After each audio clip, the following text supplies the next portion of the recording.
Hello guys, good morning. कैसे हो आप सब? आपका एक बार फिर से स्वागत है आपके अपने चैनल आई विल पर, जिसमें कि हम एक नई सीरीज़ के साथ आपके साथ आ चुके हैं, जिसका नाम है इनसाइट अ डे सीरीज़, जिसमें इनसाइट ऑन इंडिया पे जितने भी स्टैटिक क्वेश्चंस और करंट के क्वेश्चन एक दिन में आते हैं वो सारे आपके कंप्लीट करवा दिए जाएंगे। ठीक है, ताकि आपके डेली बेसिस पे जो करंट अफेयर्स हैं विद स्टैटिक वो धीरे धीरे कंप्लीट हो जाएं और मैक्सिमम जो आपको है वहाँ जाके क्वेश्चन सोल्व ना करने पड़े। आप धीरे धीरे से उसका एक्सप्लेनेशन देख लो और जल्दी से आपको वो कंप्लीट हो जाएं। ठीक है, और ये इससे हम आपसे डेली बेसिस पे भी जुड़े रहेंगे। ठीक है, तो चलिए शुरू करते हैं आज के फर्स्ट क्वेश्चन से। और इसके अलावा इस ईयर की जो हमारी डेली आंसर राइटिंग की सीरीज़ है वो भी स्टार्ट हो जाएगी। आज से आपको नोटिफिकेशन मिल जाएगा, तो आप डेली बेसिस पे हमें 2 क्वेश्चंस लिख के भेज सकते हैं, जिसका इवेल्युएशन आपको 24 आवर्स के अंदर दे दिया जाएगा। ठीक है, तो इसी बेस पे हम नया स्टार्ट कर रहे हैं कि आपकी प्रीलिम्स कम इंटीग्रेटेड मेंस की जो भी प्रिपरेशन है वो भी साथ में हो जाए। तो हमारा ये टारगेट है कि नेक्स्ट अटैम्प्ट जो आपका है 2024 उसके लिए आप बहुत अच्छे से प्रिपेयर होने चाहिए, whether it is for prelims और इट फॉर मेंस। आपकी इंटीग्रेटेड प्रिपरेशन होनी चाहिए और शॉर्ट आपकी प्रिपरेशन होनी चाहिए। ठीक है, तो चलिए शुरू करते हैं आज के फर्स्ट क्वेश्चन से।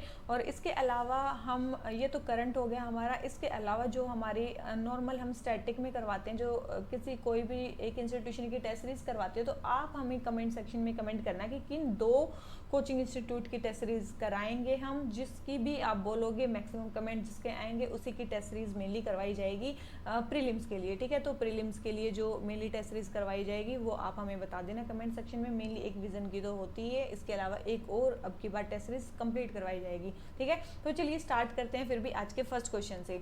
आज का फर्स्ट क्वेश्चन क्या बोलता है, consider the following statements regarding tropical cyclone. Tropical cyclones के बारे में हमें कुछ स्टेटमेंट्स दी गई हैं, उनके बारे में बताना है। सबसे पहले tropical cyclones development thunderstorm activity start building close to the centre of circulation. बोल रहे हैं कि ट्रॉपिकल साइक्लोन्स तब डेवलप होते हैं जब जो थंडरस्टॉर्म है वो उसकी जो एक्टिविटी है वो स्टार्ट होती है सेंटर ऑफ सर्कुलेशन के अराउंड बननी। तो ये बिल्कुल सही स्टेटमेंट है, तभी होते हैं। सेकंड है, cyclone get most of its energy from latent heat released when water vapour that has evaporated from warm ocean waters condense into liquid water. बोल रहे हैं कि साइक्लोन जो है उसको ज़्यादातर अपनी जो एनर्जी है वो लेटेंट हीट से मिलती है, जो मेनली वाटर वेपर से जो वाटर वेपर की लेटेंट हीट से रिलीज होती है उससे मेनली मिलती है। ये स्टेटमेंट भी बिल्कुल सही है। ठीक है, मेनली जो साइक्लोन है उसको जो अपनी एनर्जी है वो मेनली लेटेंट हीट से प्रोवाइड होती है।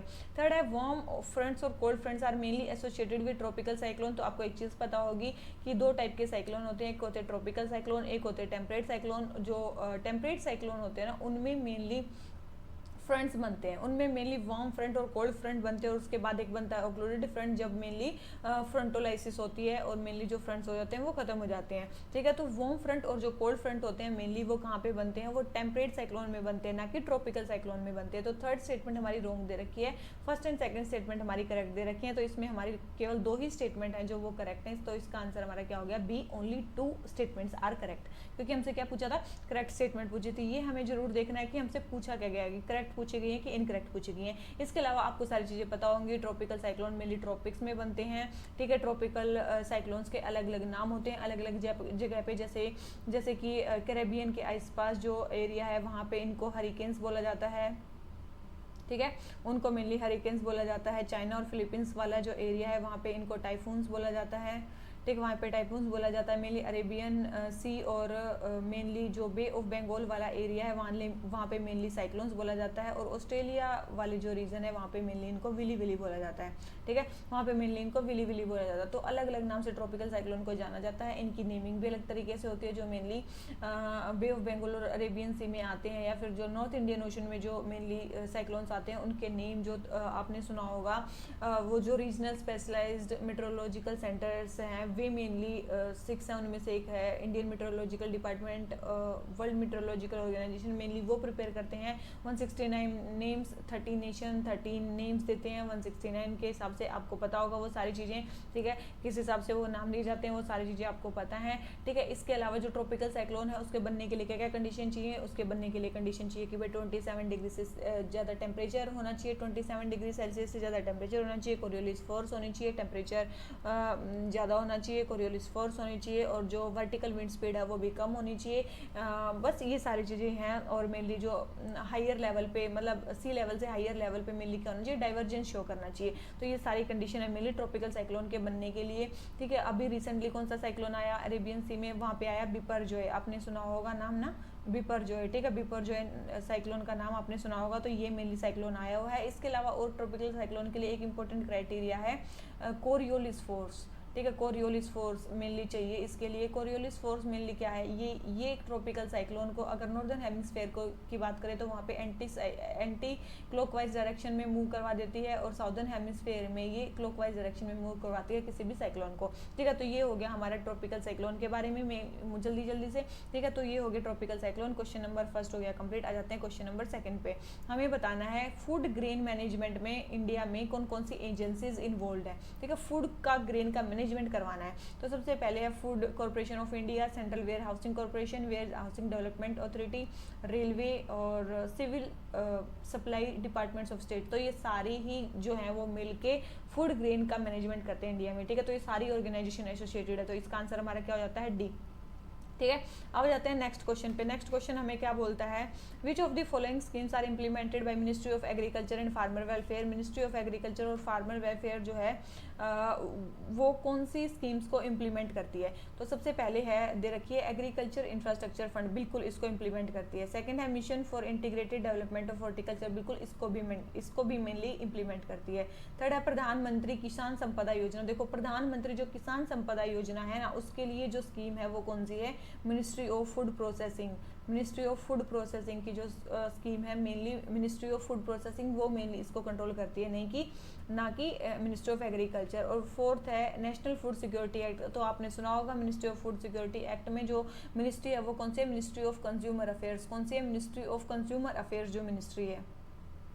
ठीक है, मिनिस्ट्री ऑफ कंज्यूमर अफेयर्स जो फूड एंड पब्लिक डिस्ट्रीब्यूशन वाली जो कंपनी मेनली जो मिनिस्ट्री है वो मेनली इसको इम्प्लीमेंट करती है। तो ये स्टेटमेंट भी रॉन्ग होगी। तो थर्ड और फोर्थ स्टेटमेंट तो नहीं है, फर्स्ट एंड सेकंड स्टेटमेंट है। तो ये हमारी फर्स्ट एंड सेकंड है। तो इसका आंसर हमारा क्या हो गया, ओनली 2 ही हैं जो मेनली मिनिस्ट्री ऑफ एग्रीकल्चर जिनको इम्प्लीमेंट करवाती है।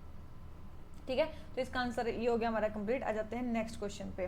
Consider the following statements regarding chikungunya. Chikungunya के बारे में स्टेटमेंट बतानी है। सबसे पहले chikungunya was first discovered in Tanzania in 1950s। तो आपको पता होगा 1952 में तंजानिया में मेनली चिकनगुनिया को डिस्कवर किया गया था।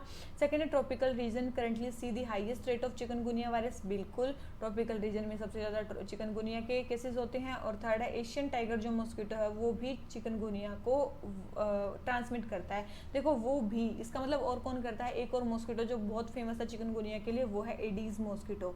ठीक है, एडीज को 2 नाम से जाना जाता है, एक तो एडीज इजिप्टी, ठीक है, एक तो एडीज इजिप्टी, ठीक है, एक तो एडीज इजिप्टी मॉस्किटो और एक एडीज एल्बो पिक्टस।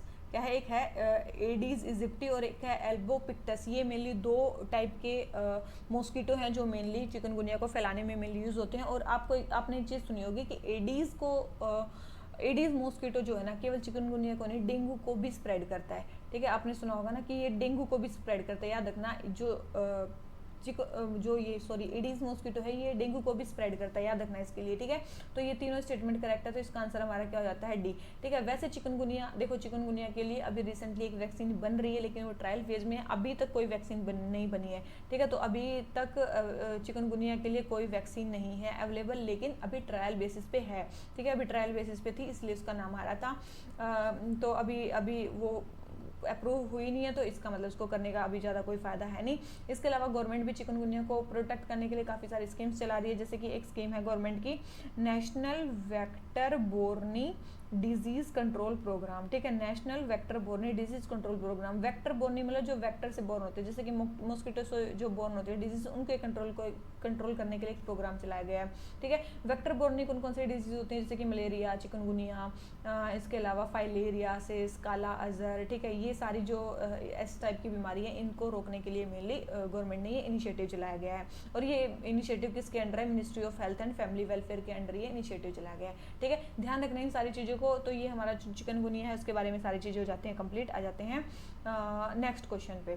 ठीक है, नेक्स्ट क्वेश्चन हमें क्या बोलता है, हमें बताना है कॉस्ट टू कंपनी के बारे में। देखो कॉस्ट टू कंपनी क्या होता है, कॉस्ट टू कंपनी होता है कंपनी को कितना कॉस्ट पड़ता है एम्प्लॉय को वहाँ पे मतलब रखने में। कोई भी कंपनी किसी एम्प्लॉय को अगर रखती है तो उसको कितना टाइम लगता है, समझ रहे हो, उसको कितना टाइम लगता है, नहीं कितना कॉस्ट लगता है, ठीक है, तो उसको बोलते हैं कॉस्ट टू कंपनी। तो cost to company spending on hiring and sustaining the services of an employee, बिल्कुल कितना उसको हायर करने में और सस्टेन करने में कितना कॉस्ट कंपनी को फॉर बियर करना पड़ता है, उसको बोलते हैं। सेकेंड है usually the take home delivery of an employee will be higher than the CTC. तो याद रखना कॉस्ट टू कंपनी जो है ना वो हमेशा ज़्यादा होता है सैलरी से, क्योंकि देखो कॉस्ट टू कंपनी में क्या क्या आएगा, कॉस्ट टू कंपनी में सैलरी जो एम्प्लॉय को दे रहे हैं वो तो आएगी, साथ में अगर वो ट्रांसपोर्ट अलाउंस उसको दिया जा रहा है वो भी आएगा, साथ में कोई अगर ऑफिस में मील दी जा रही है वो भी आएगा, इंश्योरेंस दिया जा रहा है वो भी आएगा, ठीक है, बहुत सारी चीज़ें आती हैं, ठीक है। तो जो भी कंपनी कॉस्ट बियर करती है किसी एम्प्लॉय को रखने में उसको कॉस्ट टू कंपनी बोला जाता है।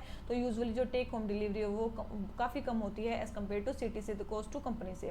थर्ड है CTC is lower for contract. देखो कॉन्ट्रैक्ट अगर कोई एम्प्लॉयमेंट कॉन्ट्रैक्ट पे एम्प्लॉय रखते हैं तो उसके लिए जो सीटीसी है कॉस्ट टू कंपनी है वो काफ़ी कम होता है। क्यों होता है, देखो कॉन्ट्रैक्ट एम्प्लॉयमेंट पे आप सैलरी तो देते हो, साथ में अदर चीज़ें आप इंश्योरेंस ना करवाओ तो चलेगा, ठीक है, उनको कुछ और ना दो, कोई ट्रांसपोर्ट अलाउंस ना दो तो भी चलेगा। तो कॉन्ट्रैक्ट जो एम्प्लॉयमेंट होता है उसमें कंपनी के लिए जो कॉस्ट हो जाता है वो कम हो जाता है एज कम्पेयर टू परमानेंट जो एम्प्लॉयज़ हैं, अगर वो उनको लगाएगी तो उनका कॉस्ट ज़्यादा होगा, ठीक है। तो ये स्टेटमेंट भी हमारी बिल्कुल क्या है, करेक्ट है।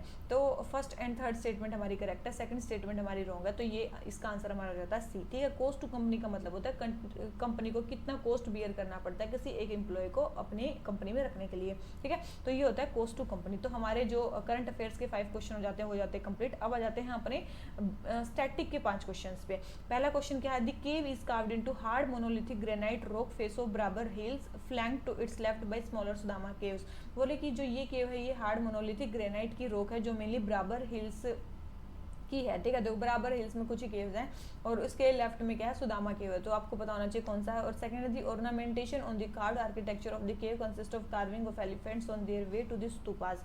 बोल रहे हैं कि जो इसमें और एक और फीचर दिया गया है कि इसमें एलिफेंट्स की कार्विंग की गई है स्तूपा के रास्ते में, ठीक है। तो 2 आपको फीचर दिए गए हैं, उसके बेसिस पे आपको पहचानना है कि कौन सी केव है। तो आपको ये पता होना चाहिए कौन सी लोमास ऋषि केव है, ठीक है, लोमास ऋषि केव है। और आपको पता होना चाहिए कि नेचुरल मैन मेड केव है, ये क्या है, ये नेचुरल मैन मेड केव है, ठीक है, याद रखना, ठीक है, ये चीज़ आपको ध्यान रखनी है, ठीक है। तो लोमास ऋषि केव, उदयगिरी केव कहाँ पे है, आपको पता होगा उदयगिरी केव्स कहाँ पे है, एमपी में है। और उदयगिरी केव्स में मेनली क्या है, उदयगिरी केव्स में किसके मेनली वो बनाए गए हैं, मेनली जो स्टैचूज वगैरह हैं वो किसके बनाए गए हैं, शिव जी एंड मेनली जो विष्णु जी हैं वहाँ उसके मेनली वो मेनली बनाए गए हैं, ठीक है। मेनली शिव जी और जो विष्णु जी हैं वहाँ हिंदू गॉड्स मेनली जो हैं उनके मेनली वहाँ पे पेंटिंग्स बनाई गई हैं उदयगिरी केव्स में। इसके अलावा अगर बात करें इसमें 18 केव्स हैं, ठीक है। इसके अलावा क्या है, इसमें 18 केव्स और भी हैं। इसके अलावा फिर हम आ जाते हैं कन्हैरी केव्स पे। जो कन्हैरी केव्स हैं ये मेनली क्या हैं, कन्हैरी केव्स क्या हैं, ठीक है, 1 सेकेंड।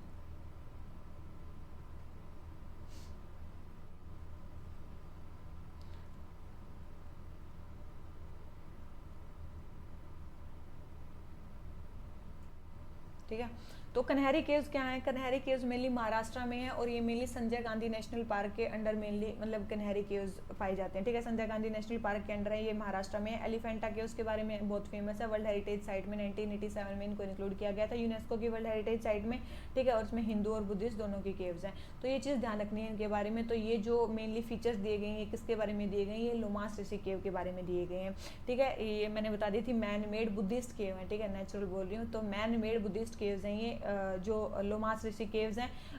और किस टाइम पे मेनली ये बनी है, ये मेनली बनी है अशोका के टाइम पे, मौर्यन टाइम पीरियड पे ये मेनली बनी है लोमास ऋषि केव। तो ये क्वेश्चन हो जाता है हमारा कंप्लीट। आ जाते हैं नेक्स्ट क्वेश्चन पे। नेक्स्ट क्वेश्चन हमें क्या बोलता है, which of the following are the great centres of Buddhist learning and art. Buddhist learning और आर्ट के हमें ग्रेट सेंटर्स बताने हैं, कौन कौन से हैं। तो कौन कौन से होंगे, देखो नालंदा बिल्कुल बिहार में है, ओंतापुरी आपने ये जगह नहीं सुनी होगी, ओंतापुरी भी एक महाविहार है मेनली, ये भी सेकंड सबसे बड़ा महाविहार है बिहार में, तो ये भी मेनली बुद्धिस्ट लर्निंग और आर्ट का ग्रेट सेंटर है। थर्ड है विक्रमशिला, सॉरी, ठीक है, थर्ड है विक्रमशिला, ये भी मेनली वहीं पे है। और फोर्थ है सोमरूपा। देखो तो सोमरूपा को ध्यान रखना, सोमरूपा एक बुद्धिस्ट सेंटर है लेकिन ये कहाँ पे, बांग्लादेश में जगह है, ठीक है, ये बांग्लादेश में और पाला पेड़ के टाइम पे मेनली ये बना था। तो सोमरूपा भी मेनली क्या है, ये एक बुद्धिस्ट सेंटर है और ये भी लेकिन ये बांग्लादेश में है, ठीक है, और ये 3 बिहार में है। तो याद रखना सोमरूपा, तो हमें बताना है कि कौन कौन से ग्रेट सेंटर्स है, ये नहीं पूछा इंडिया में कि कहाँ पे, सारी जगह है, तो ऑल दी फोर्स, ठीक है, सारे ही इसमें मेनली सारे ही सेंटर्स हैं, ठीक है। और जो ये सोमरूपा है ना, ये यूनेस्को वर्ल्ड हेरिटेज साइट में भी इसको इंक्लूड किया गया 1985 में, ठीक है। तो ये चीज़ आपको ध्यान रखनी है। तो ये क्वेश्चन हो गया हमारा कंप्लीट। आ जाते हैं क्वेश्चन नंबर नेक्स्ट पे। हमें बताना है Jain philosophy hold that the world is created and maintained by. बोल रहे हैं कि जैन फिलोसफी जो है वो बताती है कि जो वर्ल्ड है वो क्रिएटेड और मेंटेन्ड है किसके द्वारा, तो याद रखना यूनिवर्सल लॉ के द्वारा है, ठीक है, याद रखना ये जैन फिलोसफी बोलती है। आ जाते हैं नेक्स्ट क्वेश्चन पे। हमें बताना है कि जो अहियोल में, जो कर्नाटका में जो इंस्क्रिप्शन पाए जाते हैं उनके बारे में बताना है। बोल रहे हैं कि डिफरेंट लैंग्वेजेस में लिखे गए, बिल्कुल ये डिफरेंट लैंग्वेजेस में लिखे गए, संस्कृत और कन्नड़ में। कन्नड़ में ना संस्कृत और कन्नड़ में मैंने लिखे गए। किसने लिखे हैं, रवि कीर्ति ने। किसने लिखे हैं, ये रवि कीर्ति ने। रवि कीर्ति कौन थे, पुलकेशिन सेकंड जो थे चालुक्यन किंग, उनके मेनली कोर्ट पोएट थे, ठीक है। और ये जैन पोएट थे, याद रखना जैन पोएट थे, कोर्ट पोएट थे, पुलकेशिन सेकंड के कोर्ट में ही रहते थे। फिर सेकंड है they mention about poet Kalidas. बोल रहे हैं कि ये कालिदास के बारे में मेंशन किया गया, बिल्कुल इन्होंने कालिदास के बारे में मेंशन किया है। इन्होंने और भी बहुत सारी चीज़ों के बारे में मेंशन किया है, जैसे कि एक तो पुलकेशिन सेकंड ने जो हर्षवर्धन को हराया था उसके बारे में भी मेंशन किया है। इसके अलावा जो चालुक्यास ने जो पल्लवास को हराया था उसके बारे में भी मेंशन किया है। इसके अलावा जो पुलकेशिन सेकंड ने अहियोल से बादामी अपनी कैपिटल शिफ्ट की थी उसके बारे में भी इन्होंने मेंशन किया है, और कालिदास के बारे में भी इन्होंने मेंशन किया। तो काफ़ी सारी चीज़ों को इन्होंने मेंशन कर रखा है। थर्ड है it contains only about praising of Kings. तो अभी देखो इन्होंने इतनी सारी चीज़ों के बारे में बताया है, तो केवल प्रेजिंग ऑफ किंग्स के बारे में नहीं, इन्होंने कैपिटल शिफ्टिंग या बहुत सारी चीज़ों के बारे में और भी बताया। तो ये स्टेटमेंट हमारी क्या होगी, रॉन्ग होगी। तो थर्ड स्टेटमेंट रॉन्ग है, फर्स्ट एंड सेकंड स्टेटमेंट हमारी करेक्ट है। तो ओनली 2 स्टेटमेंट करेक्ट है इसके बारे में। तो इसका आंसर हमारा क्या हो गया, बी, ठीक है। अब आ जाते हैं नेक्स्ट क्वेश्चन पे। नेक्स्ट क्वेश्चन हमें क्या बोलता है, हमें बताना major features of Chola age painting. Chola age painting के मेजर फीचर्स के बारे में बताना है। बोल रहे हैं कि ये टेम्पल पैनल्स पे की जाती हैं, बिल्कुल टेम्पल पैनल्स पे की जाती थी। और आपने बहुत ही फेमस चोला एक टेम्पल के बारे में सुना होगा, बृहदेश्वर टेम्पल, जो मेनली राजा राजा चोला ने बनाया था। राजा राजेश्वर टेम्पल भी उसको बोला जाता है, मेनली उसमें पेंटिंग की गई थी। फिर है सेकंड है they show narrations and aspects related to Lord Shiva. बिल्कुल मेनली उसमें मेनली इन टेम्पल्स में क्या किया गया है, नरेशंस और एस्पेक्ट्स बताए गए हैं लॉर्ड शिवा के, कि लॉर्ड शिव जी जो हैं उनके बारे में मेनली बताया गया। और थर्ड है दे avoid depiction of humans and plants. तो याद रखना वे ह्यूमंस और प्लांट्स को भी डिपिक्ट करते थे, ऐसा नहीं था कि वो ह्यूमंस और प्लांट को डिपिक्ट नहीं करते थे। तो ये स्टेटमेंट हमारी रॉन्ग हो जाती है। फर्स्ट एंड सेकंड स्टेटमेंट हमारी करेक्ट है, तो हमारे दोनों ही स्टेटमेंट करेक्ट है। तो इसका आंसर हमारा क्या हो गया, बी, ठीक है। तो इसी नोट पे जो हमारे 10 क्वेश्चन हैं वो हमारे हो जाते हैं कंप्लीट, ठीक है। तो जितने भी 10 क्वेश्चंस डेली आएंगे वो इसी बेसिस पे आपके कंप्लीट करवा दिए जाएंगे। और डेली आप सुबह उठ के सबसे पहले क्वेश्चंस करिए, ठीक है, और आपको पता चल जाएगा कि क्या क्या आपकी गलती हो रही हैं, ठीक है। तो इसी बेस पे आज का लेक्चर खत्म करते हैं। और आपको डेली आंसर राइटिंग अगर ज्वाइन करनी है, मीन्स डे की भी सीरीज आपकी साथ में चलाई जाएगी। इसके अलावा मैपिंग की सीरीज़ आपकी चलाई जाएगी, ठीक है, और फर्दर डिटेल्स आपको बता दी जाएंगी। तो आप जल्दी से जाके डेली आंसर राइटिंग के कोर्स में जरूर ज्वाइन कर सकते हो। 24 आवर्स के अंदर आपका इवेल्युएशन जो है वो आपको करके दे दिया जाएगा, जिससे आपकी मैक्सिमम इंप्रूवमेंट होगी। अगर दिन में आप 2 से 3 क्वेश्चंस भी लिखते हो तो आप हमें भेज सकते हो, ठीक है। तो चलिए इसी नोट पे आज का लेक्चर खत्म करते हैं और मिलते हैं आपसे कल, ठीक है। तो thank you very much, bye bye.